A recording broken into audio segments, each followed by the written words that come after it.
전화만 해보시고 회사를 가려고 했는데 오피스텔을 얻어놓고 사무실이 없는 경우가 있었습니다. 안녕하세요, 하늘TV입니다. 저는 수백 명의 고객을 만나고 전국에 100채 이상 집을 지은 마스터 박입니다. 오늘은 현명하게 집을 짓는 5가지 팁을 알려드리겠습니다. 첫 번째, 토지 구매입니다. 토지 구매는 이 땅이 좋을까 저 땅이 좋을까 집 짓기 전에 고객분들이 많은 고민을 하시는데 실제로도 여러 명의 고객분들이 적게는 1년에서 많게는 8년까지 고민을 하십니다. 그래서 오늘 제가 가장 중요한 4가지 팁을 알려드리겠습니다. 첫째, 토지 정보가 있는 사이트에 접속해서 해당 지번을 입력 후 그 토지에 대한 정보를 얻을 수 있습니다. 대표적으로 토지이음이라는 사이트가 있습니다. 이 사이트는 국토부에서 관리하는 가장 신뢰 있는 사이트입니다. 둘째, 다음으로는 내 땅이 도로와 붙어 있는지를 체크해야 합니다. 만약 도로가 없다면 그 땅은 맹지이므로 집을 지을 수 없습니다. 도로를 새로 만들거나 설계를 새로 해서 집을 지을 수 있도록 만들어야 합니다. 셋째, 지목을 체크해야 합니다. 집을 지을 토지는 크게 2가지로 구별할 수 있습니다. 집을 지을 수 있는 대지와 대지가 아닌 땅으로 구분할 수 있습니다. 대지가 아닌 땅은 개발행위라는 허가 절차를 한 번 더 해야 되기 때문에 사실 번거로움이 있을 수 있기 때문에 그 부분은 전문 설계자와 상담을 하셔야 됩니다. 이 부분도 너무 내용이 길기 때문에 자세한 내용은 토지구매편에서 다시 설명을 해드리겠습니다. 넷째, 지역지구에 따른 건폐율 용적률 체크입니다. 사실 어려운 단어 같지만 부동산에 다니다 보면 한 번쯤은 듣는 단어입니다. 실제로 제 고객님들 중에 그 고객님이 100평의 땅을 가지고 계셨습니다. 하지만 그 땅은 계획관리지역이어서 그 고객님은 60평의 집을 짓고 싶었지만 법적으로 40평 분이 못 짓는 땅이어서 엄청나게 실망한 적이 있습니다. 그렇기 때문에 내 건축물 규모에 맞게 집을 지으려면 이 부분을 꼭 체크해 보셔야 합니다.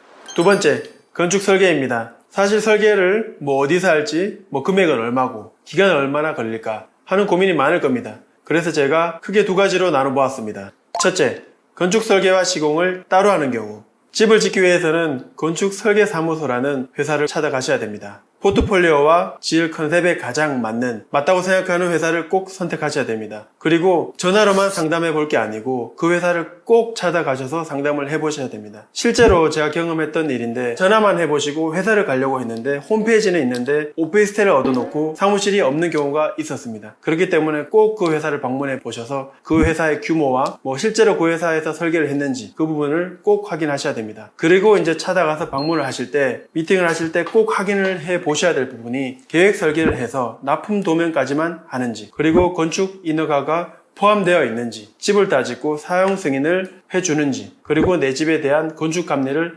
진행을 해주는지, 이 부분을 꼭 체크해 주셔야 됩니다. 그리고 설계 비용은 정찰제가 아니기 때문에 건축 소장들마다 금액이 다 다르기 때문에 이 부분도 꼼꼼하게 체크를 한번 꼭 해주시기 바랍니다. 둘째, 건축 설계와 시공을 같이 하는 경우입니다. 실제로 우리나라에서 집을 짓는 회사들은 설계를 같이 진행을 하는 경우가 많습니다. 시공회사 설계팀에서 설계를 하고 설계를 한 회사에서 시공하므로 설계를 한 그 내용이 그대로 이제 시공팀에 잘 전달되기 때문에 디테일이나 내용이나 스펙이 잘 전달됩니다. 그렇기 때문에 공사의 퀄리티가 올라가고 공사의 디테일이 올라갈 수밖에 없습니다. 하지만 이 경우에는 꼭 체크해야 할 부분이 있습니다. 설계 계약과 시공 계약은 원래 별도인데 시공하는 회사에서 설계를 계약하게 되면 같이 계약을 하게 될 겁니다. 그래서 설계 계약만 놓고 봤을 때 계약 조건이나 금액 꼭 체크해야 됩니다. 그리고 집을 짓는 회사에서 설계를 하기 때문에 설계비가 없는 경우가 있고 설계비나 인허가비, 감리비가 별도로 잡혀 있는 경우가 있습니다. 그렇기 때문에 계약서 조항을 꼼꼼히 따져보시기 바랍니다. 세 번째, 집 인테리어입니다. 요즘에는 TV나 SNS, 기타 매체에서 워낙 인테리어에 대해서 많이 나와서 고객님들이 잘 알고 있습니다. 하지만 주택 인테리어는 꼭 체크해야 할 2가지가 있습니다. 아파트 리모델링과 다른 부분이 신축이기 때문에 그렇습니다. 첫째, 인테리어 디자인 미팅을 완료한 후 시공을 진행하는 경우. 객관적으로 봤을 때 당연히 집을 지으면은 디자인 미팅을 하고 인테리어를 다 끝내고 집을 짓지라고 생각을 하는데 실제로는 그렇지 않습니다. 왜냐면 저희는 다시 한번 말씀드리지만 신축을 하는 거기 때문에 보통 회사들은 집을 지으면서 인테리어 협의를 들어갑니다. 그 내용은 2번째 내용에서 다시 말씀드리겠습니다. 신축의 경우 인테리어 디자인 미팅을 하고 그 미팅의 결과물로 스펙북을 만듭니다. 간단히 말씀드리면 3D 모델링을 보고 하나하나 자재를 제안받고 선택하고 꼼꼼히 내역을 뽑아서 금액을 다 산정한 후에 인테리어 견적을 뽑고 그렇게 인테리어 디자인 미팅을 마무리하시고 시공을 들어가시는 게 이 첫 번째 경우입니다. 둘째, 이 경우에는 시공을 하면서 인테리어를 같이 진행을 하기 때문에 실제적으로 인테리어 디자인 비용이라든지 디자인적인 부분에서 좀 인건비라든지 금액이 빠졌기 때문에 비용이 싸 보일 수는 있습니다. 처음에 접근을 할 때 평당 금액에 혹해서 이렇게 진행하는 경우들이 많이 있습니다. 명확하게 장점과 단점이 있습니다. 장점 같은 경우에는 디자인 비용이 빠지기 때문에 현장에서 그때그때 벽지나 바닥재들이 선정이 되기 때문에 금액이 조금 세부될 수는 있지만 생각했던 거와 완전 다른 집이 나올 수 있기 때문에 이 부분에 있어서는 충분히 고민하고 결정을 하셔야 됩니다. 네 번째, 건축 시공입니다. 주택 시공은 체크해야 할 부분이 너무나 많지만 집짓기 시공에서도 크게 두 가지로 나눌 수 있습니다. 첫째, 건축 설계를 완료한 후 그 도면으로 시공회사들에게 견적을 받아 진행하는 경우, 설계회사와 시공회사가 다르기 때문에 시공을 하는 회사에서 해당 내용에 대한 숙지가 가장 중요합니다. 크게 공법, 그리고 공법에 대한 스펙, 방수, 결로, 구조적인 부분, 도면에 없는 인테리어 마감재 수준 등 설계와 시공을 별도로 가기 때문에 내용에 대한 숙지가 제대로 안 되어 있으면 추가적인 비용, 향후 AS, 공사 일정 등 모든 게 틀어지는 경우가 많습니다. 이 부분도 잘 체크하시고 하시기 바랍니다.